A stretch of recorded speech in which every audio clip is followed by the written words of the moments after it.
पर कभी आपने पढ़ा कहीं भी कि किसी भी बच्चे का जन्म हुआ हो, पहले ही घड़ी पहन रखी है सोने की, पहले ही अंगूठी पहन रखी है, पहले ही नेकलेस पहन रखा है? किसी बच्ची का जन्म हुआ जो पहले ही साड़ी पहन रखी है अंदर से आई हो? कहीं नहीं हुआ। क्योंकि बनाने वाले के लिए कोई अमीर नहीं है, बनाने वाले के लिए कोई गरीब नहीं है। और सबसे अमीर चीज अगर बनाने वाला मनुष्य को दे सकता है तो वो है श्वास, और वो बनाने वाले ने मनुष्य को दे दिया। जीवन, चित्त। अगर आदमी की रईसगारी अगर तुम परखना चाहते हो तो पैसे से नहीं, चित्त से करो। कितना चेत है वो? सोया हुआ मनुष्य गरीब है, क्योंकि वो जिंदा रहते हुए भी मरा हुआ है। चित्त क्या है? जिसको अंग्रेजी में कहते हैं कॉन्शियसनेस। चित्त क्या है? जब मनुष्य अपनी चेतना को, कॉन्शियसनेस को, चेतना को उस सत्य में लगाता है। कौन सा सत्य? नेताओं का बनाया हुआ नहीं, किताबों में लिखा हुआ नहीं। सत्य क्या है?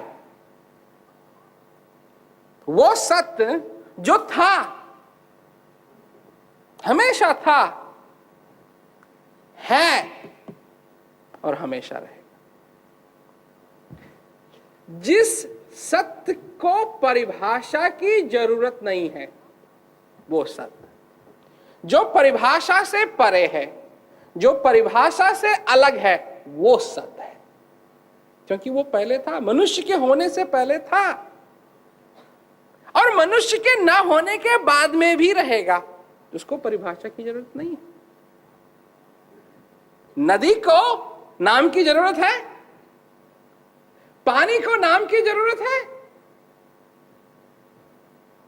हम लोग कितनी भाषाओं में ही बोलते हैं। चीनियों की अलग भाषा है ना? हिंदुस्तान में हर एक स्टेट में अलग अलग भाषा है।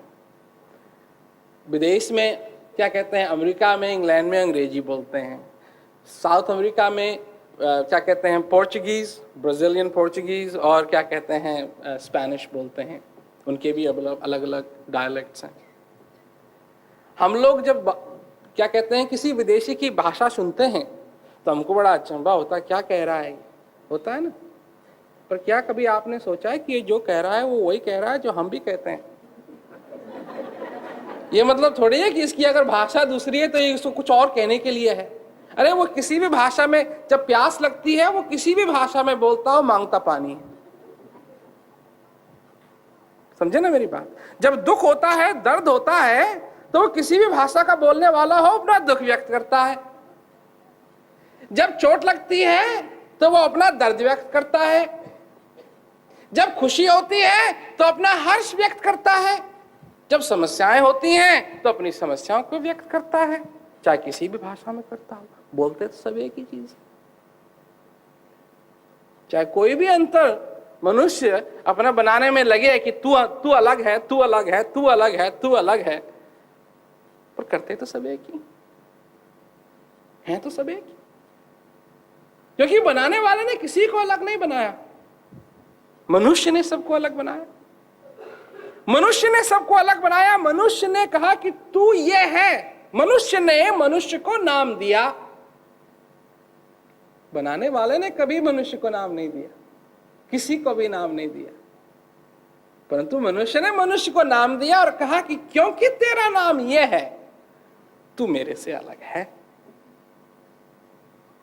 तू मैं नहीं। तो मनुष्य ने मैं भी बनाया और तू भी बनाया, और तराजू भी बनाया जिस पे तोल के देख सके कि तेरे मेरे में अंतर कितना है। परंतु बनाने वाले ने सिर्फ मनुष्य को बनाया और कोई अंतर नहीं। वही जीना, मरना, एक एक श्वास लेना। दो श्वास, दो छेद तो हैं नाक में, परंतु दोनों छेदों से एक ही श्वास लिया जा सकता है। कोई आदमी 2 श्वास एक साथ नहीं ले सकता, कोई आदमी 3 श्वास एक साथ नहीं ले सकता। श्वास एक एक अपनी घड़ी के अनुसार चलता है। संसार में आए, संसार से जाना भी पड़ेगा। सारे भेदों में, सारे प्रश्नों में, ये प्रश्नों का तूफान जो मनुष्य झेल रहा है, प्रश्नों का, समस्याओं का, जिससे कि उसको छुटकारा चाहिए। दुखिया, नानक दुखिया सब संसारा, सभी को किसी न किसी प्रकार का दुख। एक बाप को यह दुख है कि उसकी बेटी की शादी होने वाली है, तो वो बेचारा दुखी है कि बेटी उसके साथ नहीं रहेगी। एक बाप वो है जिसको ये दुख है कि उसकी बेटी की शादी ही नहीं हो रही है ना। एक को ये दुख है कि ज्यादा बच्चे हो गए, एक को ये दुख है कि बच्चे ही नहीं हो रहे। एक को ये दुख है कि घर ज्यादा बड़ा हो गया, एक को ये हो गया कि घर है ही नहीं, एक को ये था कि था अब है ही नहीं। तो नानक दुखिया सब संसार, किसी ना किसी प्रकार का दुख सबको लगा हुआ। पर ये कभी मत सोचना कि ये जो दुख मनुष्य को, इस संसार को लगा हुआ है, ये बनाने वाले ने बनाया। छोटी सी बात है, छोटी सी बात, पर ये मनुष्य का ही बना।